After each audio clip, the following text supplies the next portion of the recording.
de Ariela. Oh, wow. Come on in. Thank you. Join the party. Woo. Back here. Hang it in the closet and throw it on the couch. I'll just put it over here. Okay. It's a beautiful home. Oh, thank you. I do the best I can. So you're gonna help me cook? Yeah. Do you want to show me the kitchen? Absolutely. All right, let's get to it. And what does this dish mean to you? Why do you like it so much? I remember my mom cooking this dish the day of Passover before the first Seder. We couldn't do too much cooking because everything was Pesach thick and everything was Right. So she made a simple pot, stamp pot, one pot, everything in the pot, and she cooked it. Okay, so let's go cooking. Okay. Okay. Yeah. So I see all these signs everywhere about not liking to cook, but it looks like you do. Not liking to cook. Well, See, I understand the concept of cooking. oh, that's just a joke. Oh, okay. Yeah. You want to chop? Rip one up? Here. Yeah. Get ripping. Here, just rip it up a little. Oh, okay. But today, I wouldn't get married again. No, how come? That's enough. But you know, I don't mind having a friend, I mean, a nice guy. Yeah. Do you date? I'm very picky. I'm gonna do it like this. Oh, wow. I don't know if it's gonna work. Figure it out. Maybe a little more water. Are these like already cooked? Yeah. Okay. So we're just making them a little toasty. This looks super easy to Yeah, make. isn't it? Yeah. And I mean, besides all the fat in the beef, pretty healthy. Lots of kale. My girlfriend made a flower arrangement for me. Oh, that's so sweet. Just leave it, I'll get it. Okay. Thank you, sweetie. You're a good girl. You don't want me to help you. Well, I mean, I just put this over here. My country on it.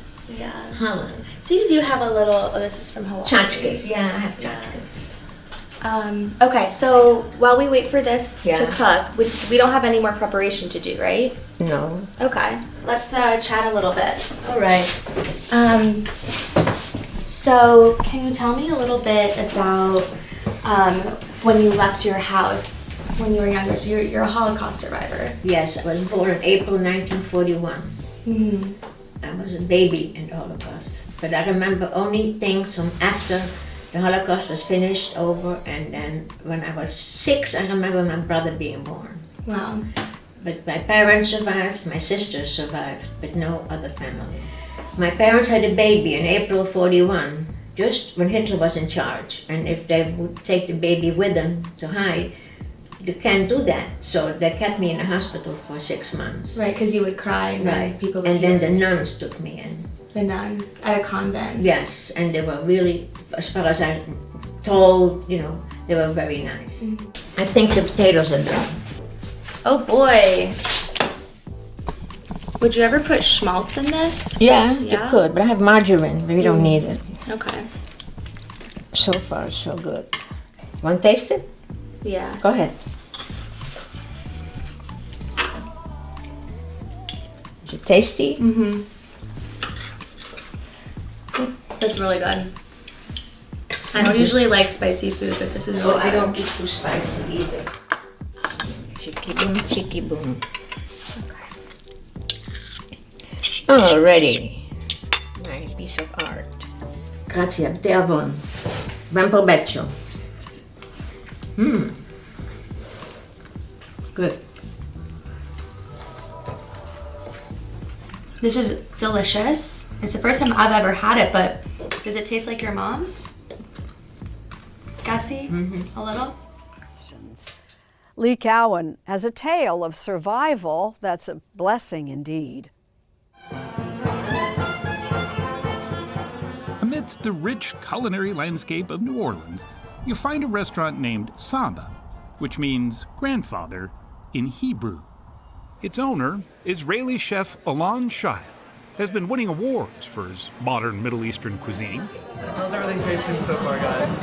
Which is a bit odd, perhaps, given that when he first emigrated from Israel at the age of 4, his roots were something he'd hoped to erase.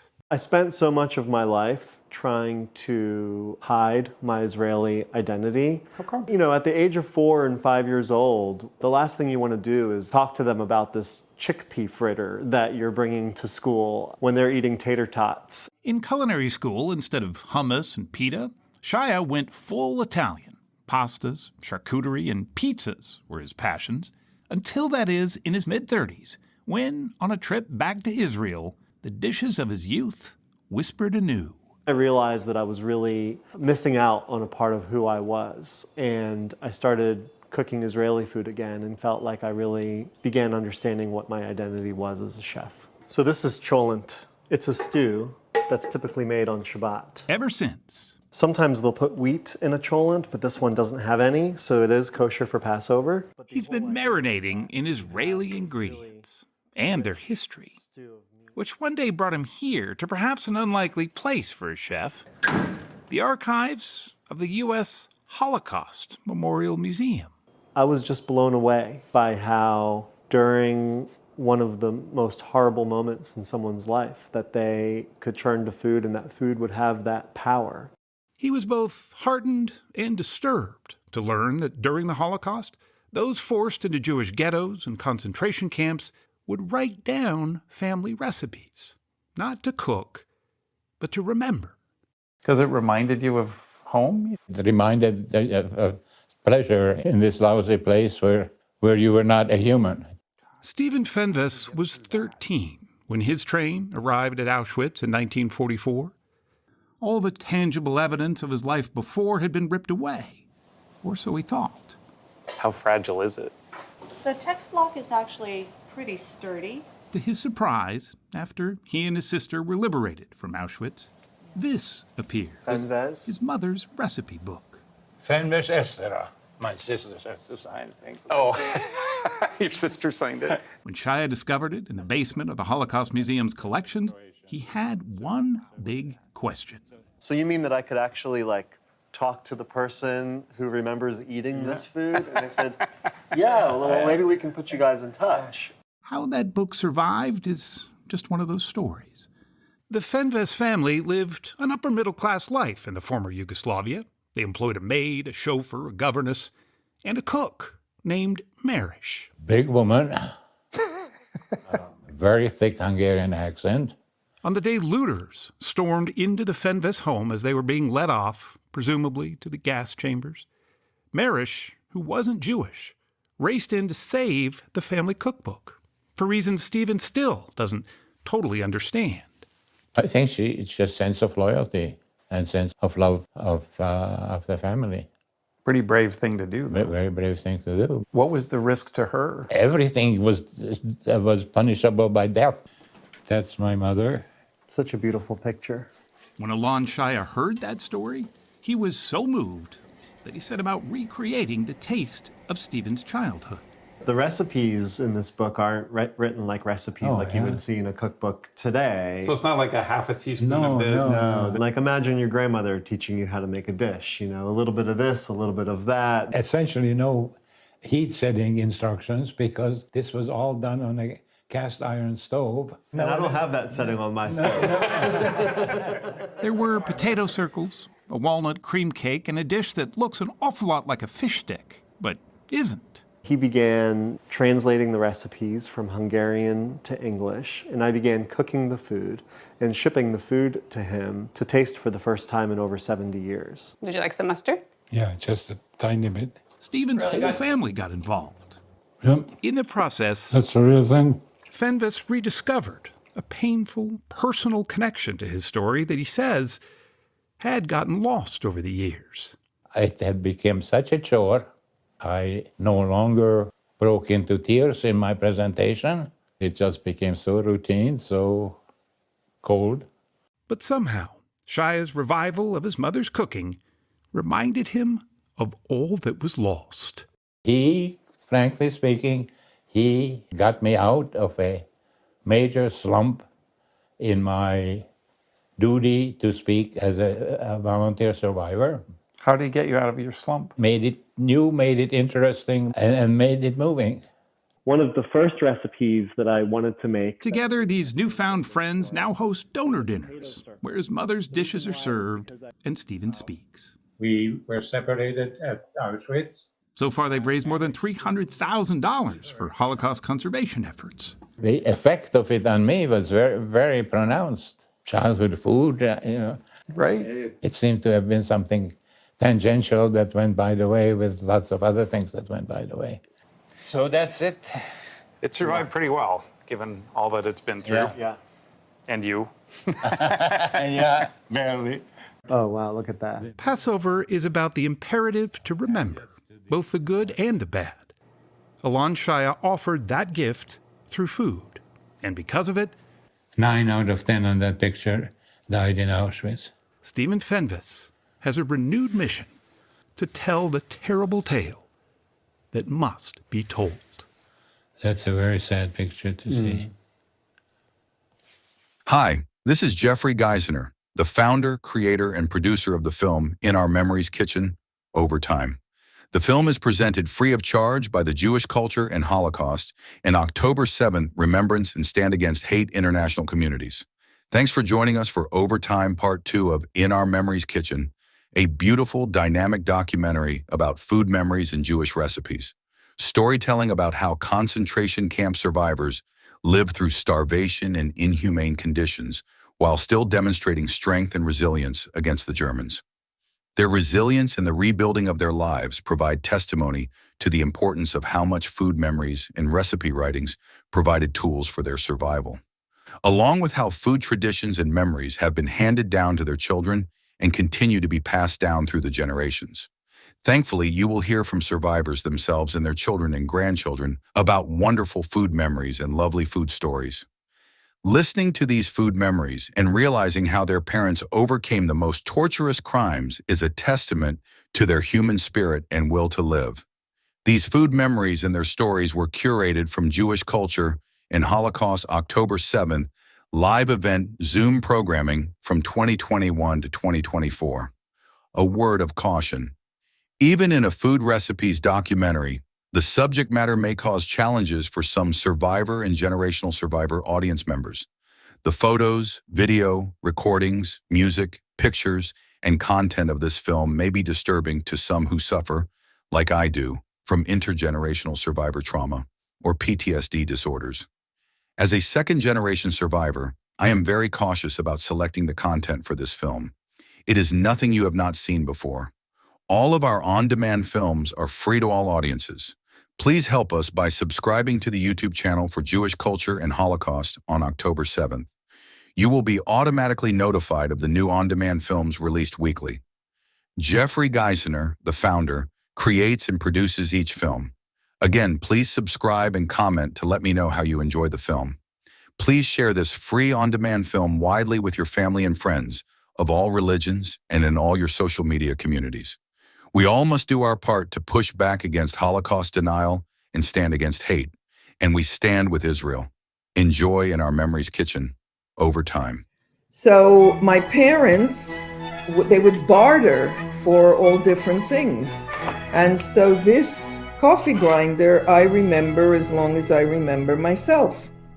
This is an old German coffee grinder. And I'm assuming that my parents used it in the DP camp. So can you tell us the name that's written on the front? Yeah, Kandler Mole. That's all it says here. Kandler Mole. Mole is a mill. So Is there any date on it? No, I don't know. I could look it up, and find some similar items, but you don't get hit with that. Yeah. And this, once my mom gave me this coffee grinder. When was that? I think she gave it to me probably in the 70s, and what was the reason why she decided that it was time to give you this? I might have asked her for it. she wasn't using it, and I said, you know, I would love to have it. She said, fine, here. And then I started a collection of antique coffee grinders. So I eventually had about 50 of them. Wow. And I have since sold them off because had to downsize. And likewise, they acquired a dinner service, a Rosenthal dinner service, a full service they had. And when my mom died, we divided up the dinner service amongst myself and my two sisters. Are you using a service like for the holidays? Will you use any of the I have used the serving pieces, not the plates, because, you know, it's got the gold gild. You can't put it in the dishwasher, forget it. So, but the serving pieces I have used over the years on the table. And it's very, very pretty. You know, you have to wash it by hand, of course, but hey. And so those are some of my artifacts. So I don't know if I ever told you the story. Myra, growing up, her grandmother, when she would go to the bathroom, there was a live carp in the bathtub.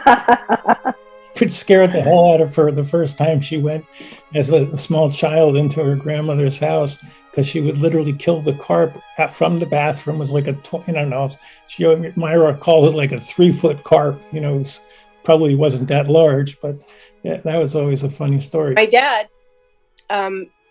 used to do his special Sunday breakfast. And us as kids, it was like, oh my gosh, my mom's not cooking. So his favorite thing to do was to do hash browns, eggs, and bacon, but mix it all together. And he said they used to eat that when they were growing up. I don't know if that was true or not, but it was something. A really good clam chowder as well. When we have a beach house, and that was another good favorite because it was nice and thick and. So those were the two things that he made the best. And he actually hand wrote the recipe, and I still have the clam chowder recipe. So that was pretty cool. When you brought your fiance or you brought your husband home to your house, what did they make? What did your mom make? Actually, they had him cook because he made Thai food. So they were really open to that because it was something different. So he did the cooking. Very interesting.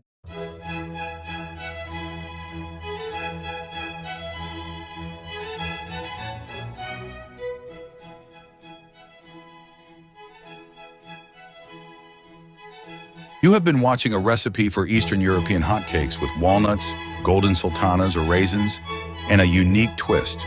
The twist is how to make the honeycomb pattern. I know the recipe is easy to make, but the honeycomb pattern may be challenging. Isn't that part of the fun of baking? The full recipe can be found in the description area of In Our Memories Kitchen, over time on the YouTube channel where you are watching this film. I know you will enjoy the recipe as much as I have making the pastry. So will your family. Yummy and enjoy. This is an incredibly delicious sweet dough snack that everyone will love. The cooking process does not take much time, so preparing this very tasty dish is quick and easy. I bet you have never prepared something like this before. So don't miss this video from start to finish to discover this easy and delicious recipe. Here is the detailed recipe, and a copy of the recipe is in the description area on the YouTube channel for the film, In Our Memories Kitchen description area. This wonderfully tasty Eastern European hotcake. Start with 2 1/2 cups or 320 grams of all-purpose flour, 1 cup or 160 grams of cornstarch, 8 ounces or 220 grams of melted butter, a pinch of salt, 2 tablespoons of sour cream or plain yogurt, 2 ounces or 55 grams of full-fat milk, 1 egg yolk.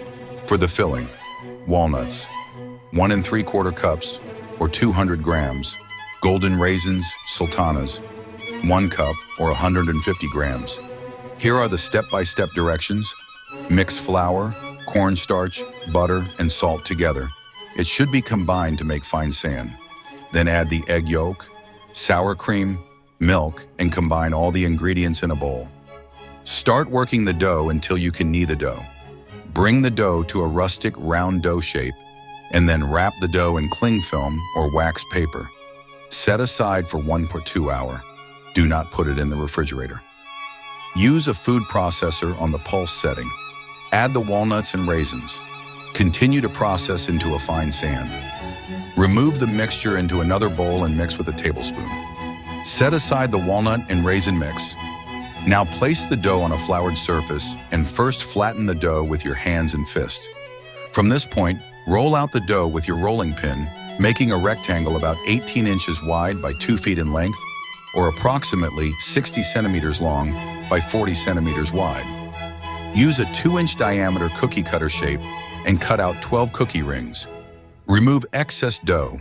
Fill each round dough form with a teaspoon of walnut and raisin filling by placing the mixture into the center of the dough ring. Push down the perimeter dough round to enable you to make for a round closure more easily. Close up the dough and then roll the dough ball in your hand until each is formed into a round form ball on all sides. To make the dough art, use tweezers as shown in the video. Place each completed dough ball on wax paper or silicone pad on a baking tray.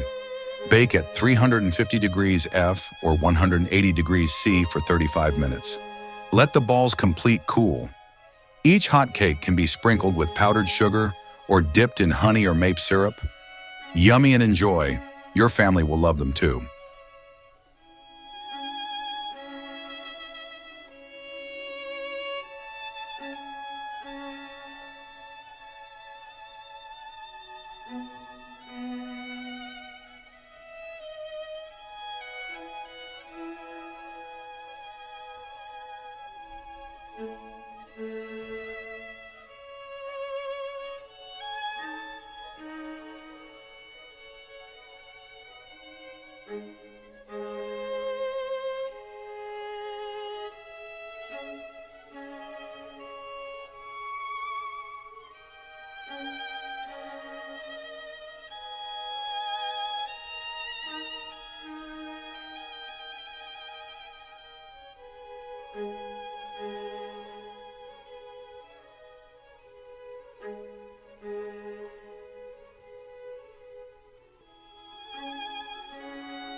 I married, they are personal stories, but doesn't matter. I feel like I married an Ashkenazi guy and Sephardi, and I am Sephardi.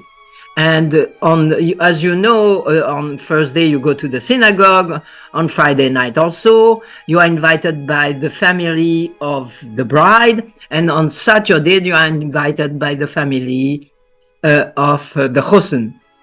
And we go for this Ashkenazi dinner, 30, 40 people from the Sephardic origin, from Tunisia, and we don't understand very much the matzo ball soup. That's fine. And after that, we serve the gefilte fish. and we all look at each other. Not me, of course, because I was more educated. And my aunt and said, "What is that?" I say, "Eat, and be quiet. Eat. It's very good."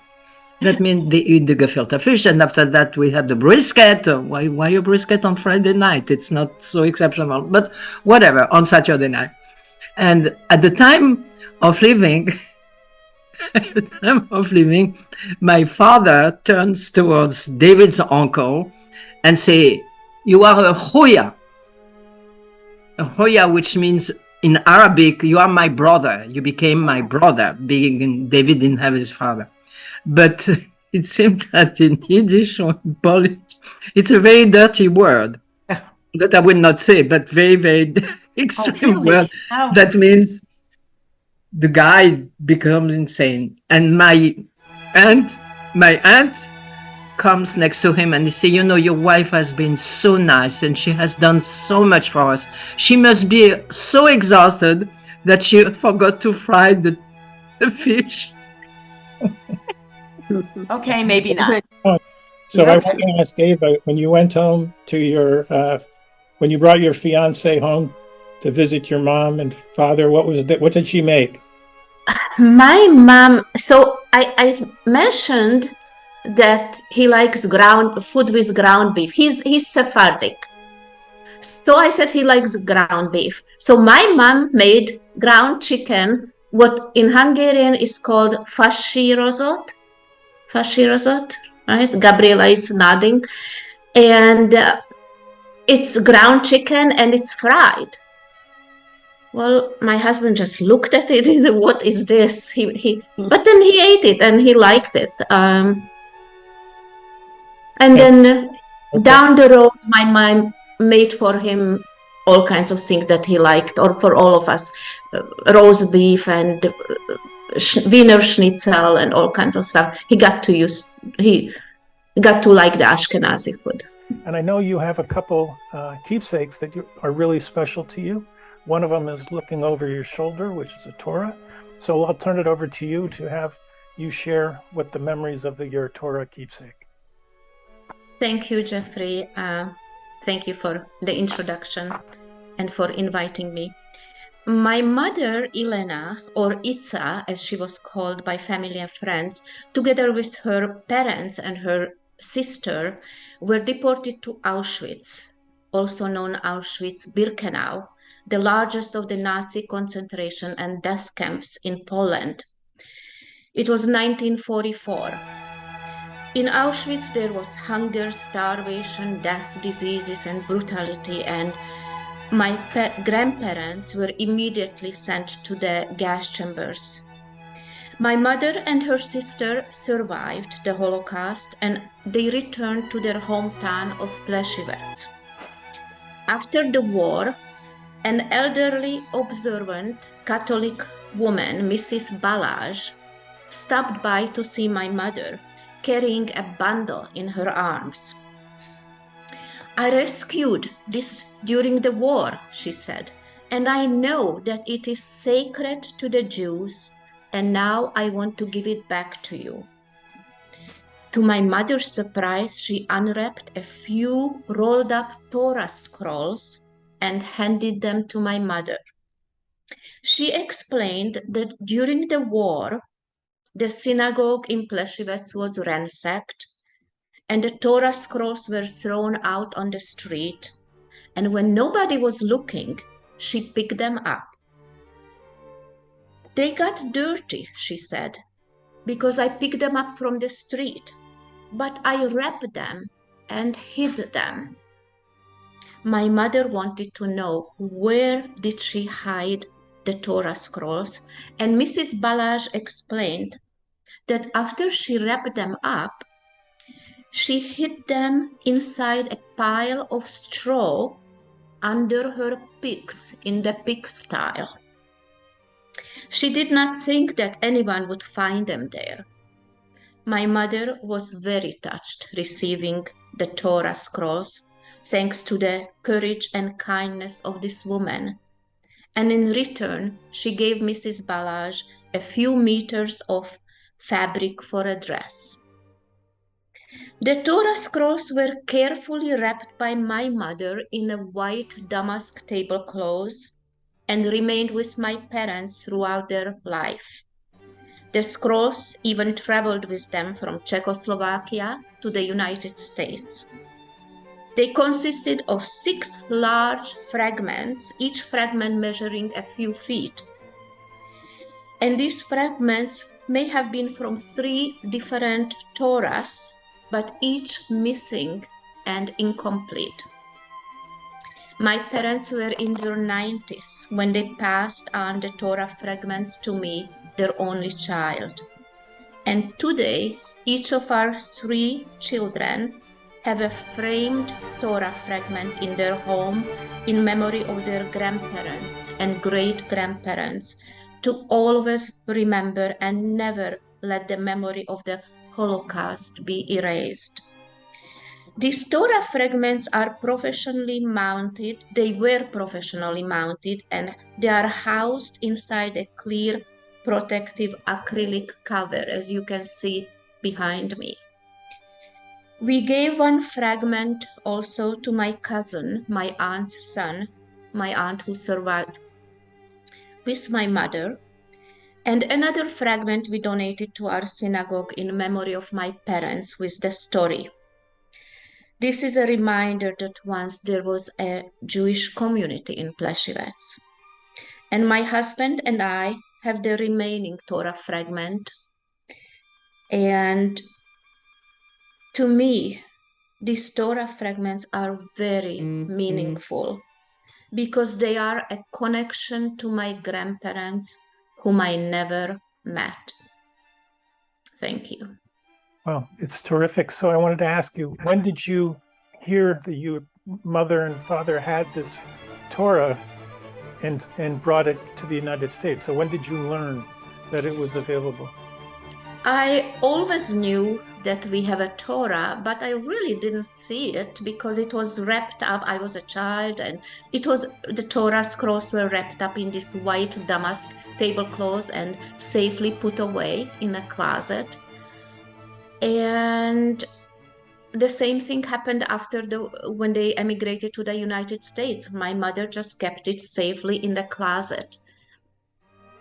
One day, they invited a friend who was a rabbi, who, with his help, they opened it up and they looked at it. And I did actually the same thing. But so they kept it. The rabbi said that it's in pretty good condition. But my mother wrapped it up again and put it away. This was among the very few things. There was hardly anything that remained from my grandparents. So this was something that connected her back to her hometown and to her parents and to the Jewish community. And when they were ready to move into an assisted living, my father asked me, why don't I take it to my house? So that's when my husband and I brought it to our house, and we kept it wrapped in that white damask tablecloth until a few years later when we decided we have to do something with it. And now it is in each of our children's homes as well as ours. Now, did your children know the story of the Torahs as well? The children know the story, and the children grew up. They were very close to my parents, so they knew many stories what my parents went through the Holocaust. Now, you mentioned that I know that you're from Minneapolis, where I spent a good amount of time. Which synagogue in Minneapolis did you donate it to? We donated it to Darchei Noam, which is a modern Orthodox synagogue in St. Louis Park. Very nice. Okay. Well, I want to thank you for bringing this tremendously memorable Torah scroll from the Holocaust, which is just beautiful, and your story is also so beautiful. So thank you for participating. My mom actually was at my sister's house, and it was a Seder. So everything that ever came from a shtetl in Galicia was there. And we could have invited, like, as I always say, I'm very bad at math, and that comes from my mother. If 5 people come, we cook for 15. If 15 people come, we go right for 50. Because what if? They're survivors. You never know. And that's how I live my life as well. Even though my husband actually, he's from survivors too, but they have a very different approach because they only shop for the day because what if? Okay, and Gabrielle? I skipped all of that. As I mentioned, I was in the military, and that's where I met my husband. And he didn't meet my parents until we were getting married. So we didn't have any of that. All right, so all of us have grown children by now. And what is the takeaway from them of your household in the food area? What is their favorite dish that they're making for their family that points back to you? About it? My son likes to cook, but he doesn't really cook anything Hungarian. It's mostly American type foods, burgers and salmon and that kind of thing. Okay. And what about his wife? No wife. No wife. Okay. And June, what about you? Both my daughters like to cook, and they both like to bake a little, one more than the other. I would say my daughter, who likes to bake, will make a lot of the things that I bake, like banana bread and honey cake. When she had the holiday recently, when she did holiday for her husband's family, she made, a couple of those same kind of dishes that I make, basic, a good roast chicken and so on. My other daughter makes salmon 24/7. I think my granddaughter is going to grow gills. I mean, they just love salmon. And so that's really, I cooked when they were young, but probably not to the same extent. I think, young mothers, you're busy, you're working, you're raising children, you're running a household, and our roles were differently defined then. And you didn't have the luxury of having as much time and uncluttered space and unfettered time to actually prepare a meal the same way that I have the advantage now that I can, do that. So I certainly cook way more now that they're older than I did when they were much younger. And Diana? Diana, your children have a takeaway from your cooking? They've improved on my recipes and added their own spices to chicken curry, to roast beef, to latkes. They're still working on latkes. I'm the only one so far that makes the best ones. I always add carrots for color. Mostly they've invented their own recipes from mine. Nice. And what about you, Ava? Your children? My children, if they ask for recipes, so they grew up with my parents. So they somehow learned the Ashkenazi way of cooking, but it's the Sephardic food that they love. The appetizers and other things, the stuffed zucchini, or my son's favorite. Every birthday I have to stuffed zucchini and this kind of thing. Mostly the Middle Eastern appetizers. You have any daughters? I have one daughter who is not she cooks very little, but 2 sons who love to cook and are very good cooks. Nice. And one daughter-in-law who always asks for recipes, and she does a great job. And go back to you, Mark. Keith, what would Keith say about his mom's cooking? Well, his mother is English, and she's a chocoholic. So anything with chocolate is loved. But my son also loves lox. Okay, and I'm surprised no one has mentioned lox, but he absolutely loves lox. So whenever we get together, we always have to have a lox, cream cheese, a schmear, onion, a tomato, and of course a bagel. But those are now American foods. So what can I tell you? What kind of bagel? Everything bagel or? Yeah, usually it's a plain bagel or an onion bagel. You know, in Florida, it's kind of hard to get a good New York bagel. Really? But yeah, we have Brooklyn Water Bagel, and they advertise that they make it with Brooklyn water. So that's about as close as we get. I love that, and we also can make an egg cream. So I got a question for you. You never once mentioned kosher. Does that ever come into play in your recipes, or have you ever had anybody question you about that? yeah, so all of the recipes in Food, Hope, and Resilience are kosher, out of respect to the Holocaust survivor community. I would not have them all kosher, and it's never been questioned because they are tested and they are strictly kosher.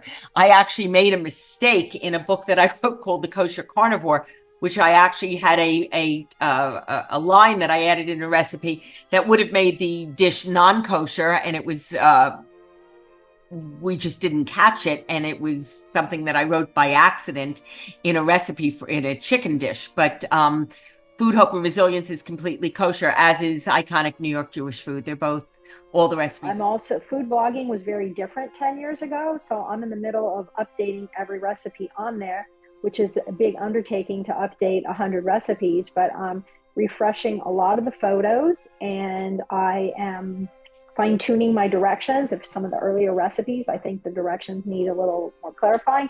And then also in the early days of blogging, primarily all we did was tell stories and personal stories, and most of them are now just considered irrelevant. And so and now it's more popular or expected that you introduce a recipe with things like tips for making the recipe, variations of this recipe, and all these other. You're saying my style is obsoleting. It's obsoleting as we speak. Is that what you're saying to me?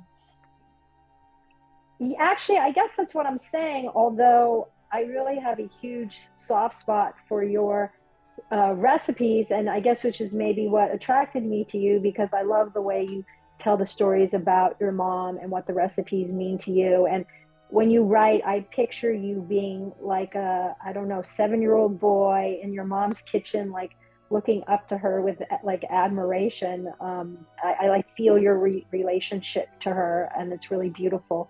So that's what attracted me to your post.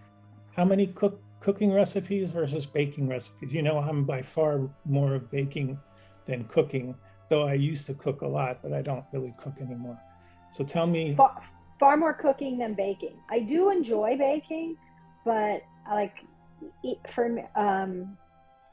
getting dinner on the table is a day-to-day thing in my house. So that's really more of my priority and more my recipe development. And living here in Los Angeles, we have a very diverse population here, and there's every single cuisine imaginable here. So I like going to Mexican, Thai, Chinese, Italian, anything, Greek. It goes on and on, the options here. And sometimes I'll be inspired by a restaurant and try to recreate their recipe. Or sometimes I just think it's just fun to have different cuisines. My mom cooked Italian and Chinese food herself. I have my cousin married an Italian man, and we have a bunch of his recipes, which I enjoy making as well. So